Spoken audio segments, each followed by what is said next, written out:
Hi everyone, it's me, your boy, Uncle Melty, the host of the Metal Meltdown.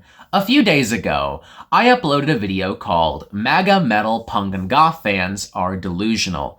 This video was made in response to a live stream to an episode of Tim Pool's Culture War podcast entitled Woke Has Infected Goth, Punk, and Metal, MAGA Must Save the Arts. Tim Pool himself does not participate in this conversation. Instead, it is hosted by one Philip Labonte of All That Remains' fame. You know them, a big-name American metalcore band.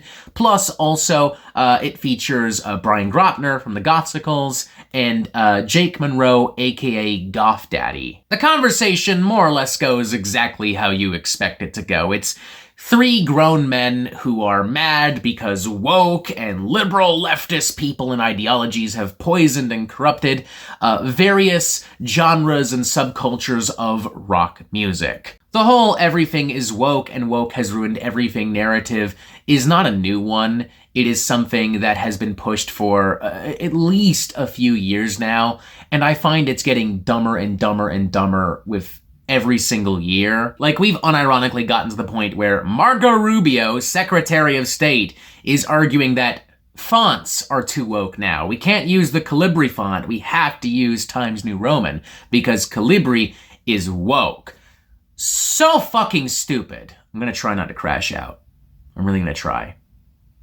I might not succeed, but I am gonna try. Part of the reason I made my video was to highlight the simultaneously unintentional and willful ignorance of these men who claim to be experts of their field, professionals in their field, and to highlight how they just don't have any real knowledge of the genres they claim to love and know so much about, and they have no media literacy. For example, at one point, Jason Monroe makes the very specific claim that goth music and culture was never political. It was made political by liberals and leftists who I guess assumed that being goth was in and of itself a liberal leftist act. This is wrong, objectively wrong.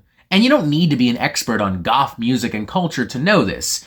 You just need internet access. Goth music and the Gothic subculture has always been politically, socially active and aware.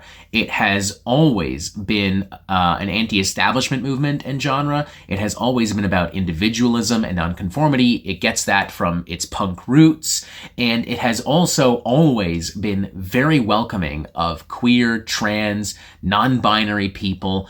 Gothic music and subculture has often allowed queer people to experiment with clothing and really express themselves and find a real sense of belonging. It's not a coincidence that there are a lot of people who identify as goth who also happen to be queer or at bare minimum LGBTQ plus allies. Punk music as well is historically a very political, very left-wing genre. I don't care that Johnny Rotten ended up becoming a MAGA-type conservative later on in life.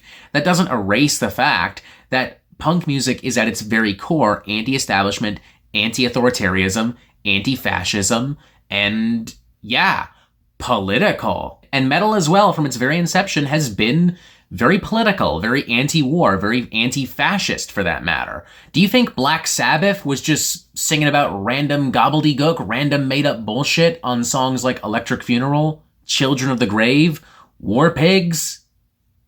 Genuinely asking here. And I also made that video because I was just frustrated, to be honest with you. Like, this has become such an exhausting conversation and seemingly never-ending debate. And it doesn't help that the response I got from the MAGA audience was, let's say, over the top. I expected a hostile response because, I mean, to be entirely fair, I did kind of crash out, and I did literally call them delusional in the title of that video, so it would be unreasonable of me to not expect some kind of reaction. But what I got was absolutely wild. So much so that I wasn't really sure how exactly to respond to this. I've been sitting here for a while now, kind of trying to figure out what to do, how to respond to a lot of these accusations and insults and just blatant, outright fucking lies and attacks. As of this recording, there are well over 2,200 comments on that video. About half of them are deeply opposed to and deeply angry with everything I am saying. It is both impossible and pointless to dissect a vast majority of those comments, so I'm not going to. Instead, what I would like to do is talk about what these comments reveal about the MAGA base, and I guess more specifically, MAGA metalheads. Like, one thing that stands out right off the bat is the seemingly never-ending struggle that these people have in understanding the music and the media and the art that they consume and purchase and listen to on a regular basis. I think a lot of them just assume off the bat that everything is right-wing and it's going to validate all of their beliefs. At bare minimum, it's going to be apolitical, it's going to be more centrist, and when they find out that it isn't, they really lose their minds. I've said it before, I'll happily say it again, these people do not have media literacy at all, whatsoever. They just flat out don't. Jake Monroe kind of confirmed this himself in that aforementioned Culture War podcast video, where he outright said, well, if a right-winger likes it, then it can't possibly be liberal or left-wing. And that very simply isn't fucking true. One thing I really noticed too is that, you know, a lot of these people, despite what they might like to think, are not actually interested in real, genuine conversation and debate. Not unless it somehow culminates in their worldviews being validated. So like one person, for instance, in the comments made the claim that trans people are not being killed. Nobody's trying to kill trans people. It's weird for you to even bring that up. Strawman argument, fake news, blah, blah, blah, blah, blah. I responded by showing them a variety of stats and studies and articles that confirm that trans people face more violent crime. They are more likely to experience violent crime. The rate in which trans people and allies and activists are being murdered has risen dramatically in the past few years. I also showed them a clip of the Daily Wire's Michael Knowles saying point blank that trans people and trans ideology need to be eradicated from public life. And the cherry on top, there was somebody else in that chain of comments saying, we need to kill trans people. They deserve the violence for being trans, and also, we should do the final solution on them. What was this person's response? Fake news. You're making that up. Nobody said that. That isn't happening. Show me stats and studies and articles that instead confirm what I believe, which is that trans people are dying because they're drug addicts and whores. Wow! There was also somebody who insisted, without evidence, without proof, that woke was a Marxist ideology. For the record, it isn't. For those of you who don't know, the term woke originates from African American language and vernacular in like the 30s, 40s, and 50s. Somebody would ask you, are you woke? And in doing so, they would ask you if you're aware of the struggle. Are you aware of political, social issues? Are you involved in the fight? If you're not, get woke. Stay woke.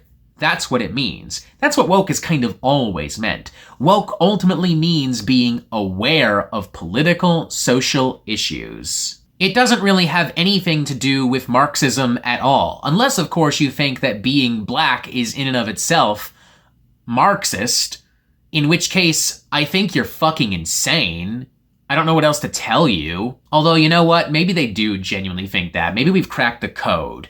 Maybe they genuinely think that being black is in and of itself Marxist, communist, whatever. And maybe that's why they freak the fuck out every time they see black elves or mermaids or superheroes or Jedi or whatever the fucking shit. That's kind of another thing too. Like, it's not just that these people can't actually define woke and they think it's Marxist. It's also that they scream woke every single goddamn time a person of color or a queer person or a woman shows up in their favorite movie, their favorite comic book, their favorite video game, their favorite whatever. Like, at a certain point, if we're sitting down watching, like, I don't know, an Avengers movie or whatever the fuck, and you're going, oh my god, they made it woke, you're kind of just signaling to me that you're just a bigot.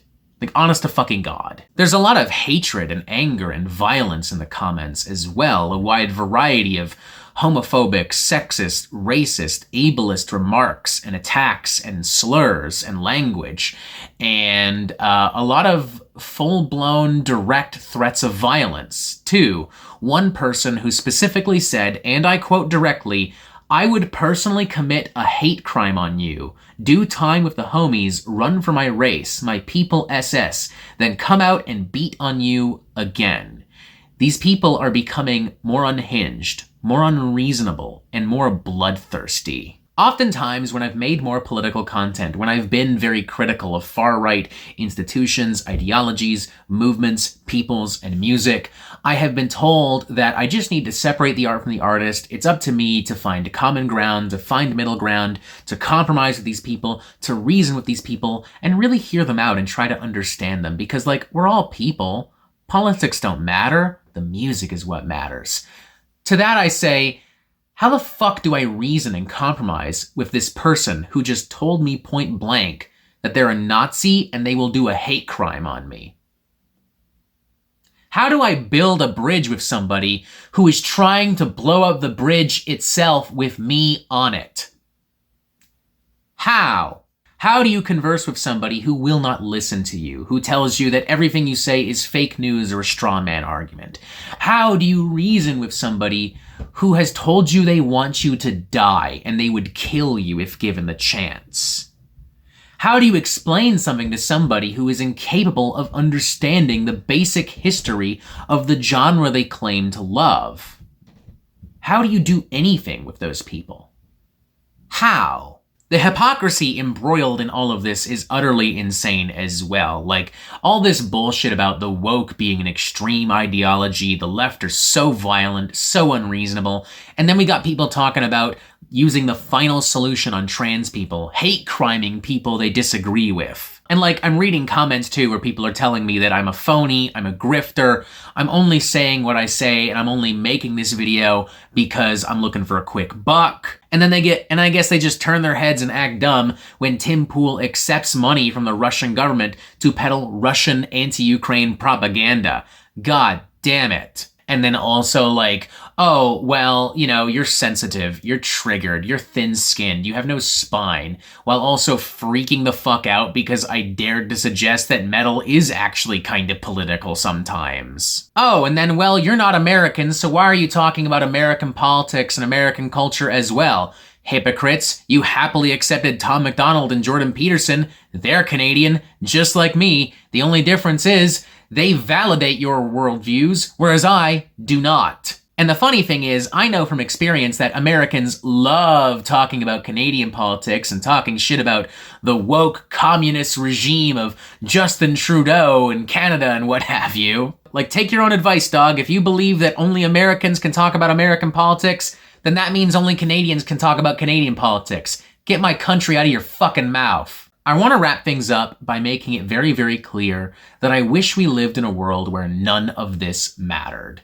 where this manufactured culture war BS and political division wasn't around. Politics didn't matter, and everyone was friends, and we were all civil and kind and respectful, and we all loved great food and great music, and we could agree to disagree, perhaps even debate and argue, but never lose sight of the bigger picture.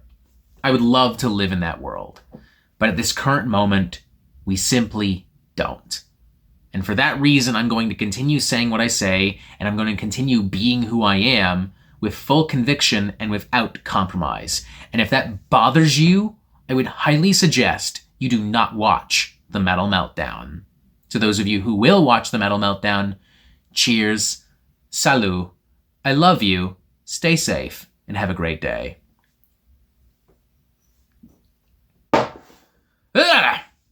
Subscribe, other videos. Yeah. Goodbye.